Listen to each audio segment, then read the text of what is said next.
Medical Watch is sponsored by UChicago Medicine, bringing expert primary and urgent care close to home with locations throughout Chicagoland. Schedule online at uchicago.medicine.org.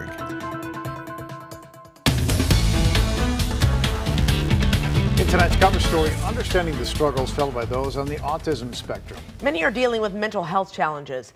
Medical reporter Dina Baer has the surprising statistics on the increased risks of self-harm. They are neighbors in our school classrooms and working in the community. 1 in 36 people are on the autism spectrum. And while we live alongside the population, we may not understand their deeper, at times life-threatening struggles. I'm rather upfront with my autism. Kyle Langberg didn't feel comfortable showing his face on camera, but he did want us to hear his words. I know that I do things differently and that not everyone will understand that. An artist with a skilled hand, the 27-year-old detailed his personal experience living with autism. Sometimes I just have trouble looking people in the eye because for some reason it's uncomfortable to me. I have to sit there and manually press those buttons to make sure my body is doing the right thing. He works so hard to be aware of his autism and how it influences his behavior and how his behavior influences the people around him. But at what cost? For some on the spectrum, the cost has been too difficult to bear. Looking at decades of data from more than 300,000 patients, University of Toronto researchers found females with autism had an 83% increased risk of self-harm, while males had a 47% increased risk. When it came to suicide deaths, females with autism had a 98% increased risk, and males with autism had a 34% increased risk. A quarter of young people with autism experience suicidal ideation, and 8.3% attempt suicide.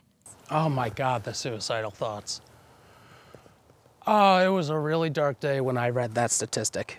Those numbers scare me. They scare me a lot. Dr. Tim Wahlberg has been working with individuals on the spectrum for 30 years. When you get into more of the adult population, what these studies are finding and what I see, unfortunately, are individuals that feel very lonely, feel very isolated. The psychologist specializes in teaching parents how their children communicate and how they see and process the world around them.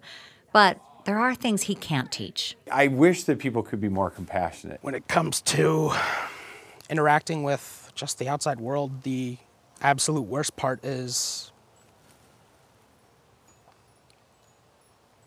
the guilt.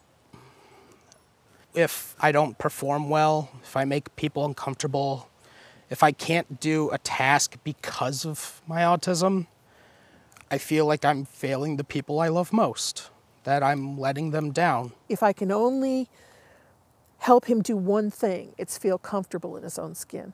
Oh, okay. But Jeannie Beard does so much more to support her son. And my mom has been kind of that lifeline that has kept me tethered. She has kept me from drifting off into obscurity. It feels to me sometimes like he's just going through the motions. And God, that's not what you want for your child. I want him to be happy. I want him to have a family. I want him to enjoy his life. And life without his mother is something Kyle ponders, wondering if he too might consider ending his own. To be perfectly honest, I thought about it, and when my mom does come to pass, I'm not sure if I won't be a part of that statistic, because I won't know if I'll have anyone in my corner who can help explain things or translate things to, to help me make sense of this world. I'm not saying I'm planning it, of course.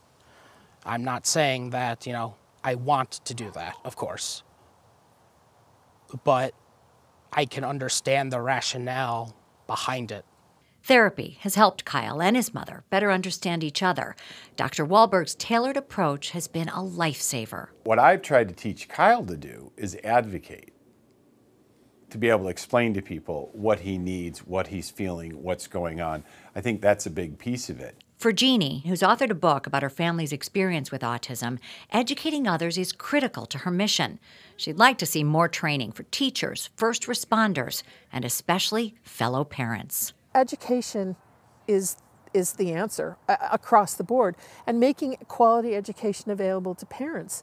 Every day at home can be therapeutic if you've got the education and you understand. I think everyone should have at least one person in their corner. It can make a difference. For those with other mental health struggles like anxiety, depression, and rigid thinking, there's an even greater burden and suicide threat. Knowledge is power to help. Back to you. If you or someone you know is struggling with suicidal thoughts, you're encouraged to reach out. There's help 24 hours a day at the Suicide and Crisis Lifeline. Simply dial or text 988.